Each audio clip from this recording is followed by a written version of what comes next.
Hello friends, welcome to karmatech. In this video, I'm going to talk about the most underrated feature of Mac, and that is Spotlight Search. I'm going to tell you 7 ways to use Spotlight Search properly.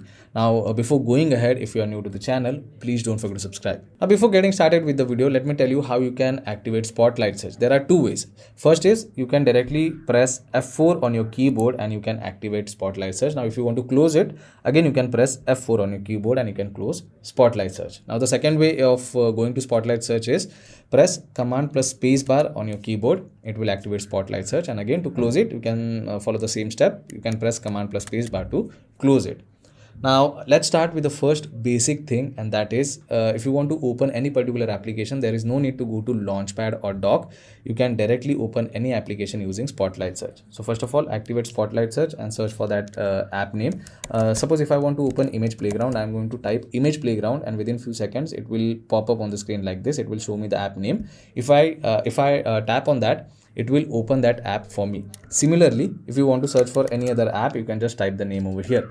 Now, apart from that, if you search for any app which is not present in your Mac, then what it will do is it will share some recommendation over here, and it will also suggest App Store option over here. So if you want to download that app, you can just simply tap on Get option over here without opening App Store. But yeah, whenever you click Install, automatically App Store will be open. But yeah, you can directly access it from here. So you can use Spotlight Search to open any application, or you can search any application using Spotlight Search. Now, the next thing you can do with Spotlight Search is that you can search for any particular file, folder, or any particular file type.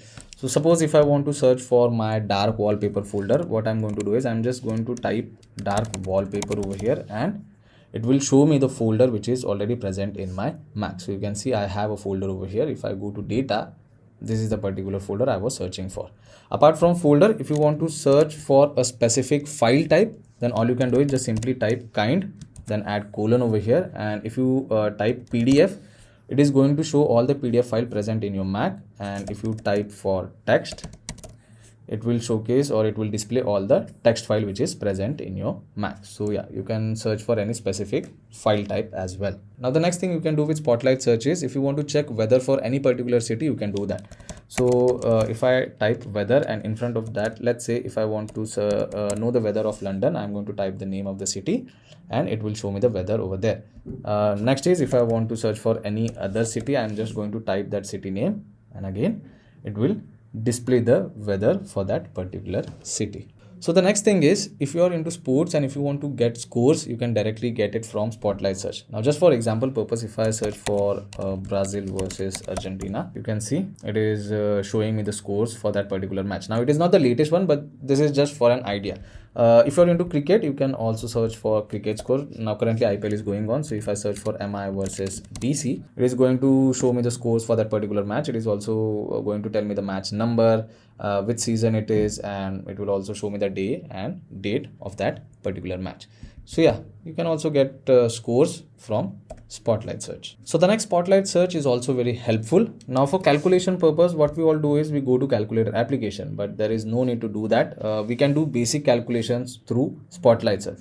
So if I type a random number over here, and if I multiply it with 345, it is going to show me the answer. I can copy the answer and I can paste it wherever I want. Now you can see it is indirectly using calculator application, but calculator application is not running in the background. So yeah, you can do multiple calculations over here. I can again type any random name.